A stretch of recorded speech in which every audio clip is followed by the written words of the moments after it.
सनातन धर्म और इस्लाम ट्रस्ट में आपका स्वागत है। आज मैं जो है बताने जा रहा हूँ कि मुसलमान बार बार पूछता है कि आपके धर्म में 33 कूट देवता हैं और हमारे यहाँ तो केवल एक अल्लाह ही है।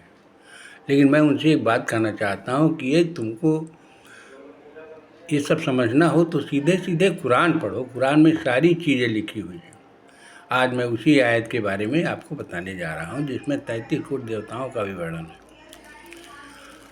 आयत क्या है कि मोहम्मद साहब ने मुसलमानों से कहा कि हे मुसलमान, सभी से कह दो कि हम तो ईमान लाए हैं अल्लाह पर जो मुझ पर उतारी गई है, अर्थात कुरान में ईश्वर का नाम अल्लाह लिखा हुआ है, इसलिए हम अल्लाह पर ईमान लाए हैं। अल्लाह की हम पूजा करते हैं। उस पर भी हम ईमान ला रहे हैं जो इब्राहिम, इस्माइल, इसहाक, यकूब और उनकी संतानों पर उतारी गई। फिर मुसलमान कहता है कि मैं उस पर भी ईमान लाता हूँ जो ईसा और मूसा को किताब मिली है। मतलब मैं गॉड पर भी ईमान लाता हूँ और ईसा की जो किताब है गॉड, उसमें भी ईमान लाता हूँ। मैंने ईश्वर को मैं गॉड मानता हूँ। और कहती है कि किसी पैगंबर से भी कोई नाम मिला हो ईश्वर का तो उस पर भी मैं ईमान लाता हूँ। उसके आगे कहते हैं कि मैं इनमें किसी एक में भी किसी तरह का फ़र्क नहीं करते, क्योंकि सभी लोग एक ही ईश्वर को मानने वाले हैं। अब यहाँ हम इसके बारे में स्पष्ट बताना चाहते हैं कि मुसलमान जो है वो अल्लाह को ईश्वर कहता है और इब्राहिम जिनके बारे में वर्णन है वो सनातन धर्म को मानने वाले थे। उसमें ईश्वर का एक नाम नहीं है, इसलिए इब्राहिम जो है वो शंकर की पूजा करते थे। इस्माइल जो थे वो विष्णु का पूजा करते थे। इसहाक जो थे वो राम की पूजा करते थे और याकूब जो थे वह शंकर वो जो है कृष्ण भगवान की पूजा करते थे और उनकी संतानें जो थी वो 33 करोड़ देवता की पूजा करते थे। इसलिए उनका नाम विस्तृत में एक एक करके नहीं लिखा गया है, बता दिया गया है इन लोग जो उसको मानते थे वही सनातन धर्म के लोग हैं।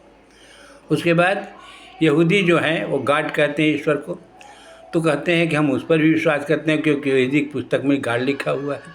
हम उस पर भी विश्वास करते हैं जो ईसाई की पुस्तक में गॉड लिखा हुआ है।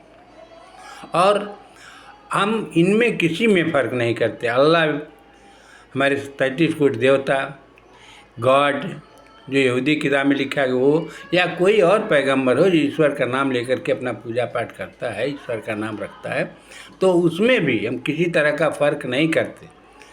हम सब एक ही अल्लाह को मानते, एक ही ईश्वर को मानते। वह एक ही है जितने लोगों का नाम दिया गया है। अब यह बात उठती है कि ये जब इस कुरान में लिखा हुआ है कि सारे ईश्वर एक ही हैं, तो हम क्यों भेद करते हैं कि अल्लाह हमारे अलग हैं, राम अलग हैं, कृष्ण अलग हैं, गॉड अलग हैं। ये सारी चीज़ें इसलिए हैं कि मुसलमान जो है कुरान को न पढ़ता है और न कुरान की उसकी आयत को समझता है। वास्तविकता तो ये है कि कुरान की भी जितनी आयतें हैं सब वह जो है वह सनातन धर्म से ही आई हुई हैं, कहीं और से नहीं मिलता है। अब इसके बारे में मैं बताता हूँ आपको कि गीता के 9 अध्याय के 23वें श्लोक में क्या लिखा हुआ है। तो उसमें लिखा हुआ है कि हे कुंती पुत्र अर्जुन, जो लोग अन्य देवताओं को पूजते हैं और बहुत श्रद्धापूर्वक पूजते हैं वो लोग भी मेरी ही पूजा करते हैं। जैसे आपने आयत पढ़ा कि अल्लाह हो या ईश्वर हो या गॉड हो, ये सब एक ही हैं, इसमें कोई भेद नहीं है। और इसलिए जो है गड़बड़ हो गया।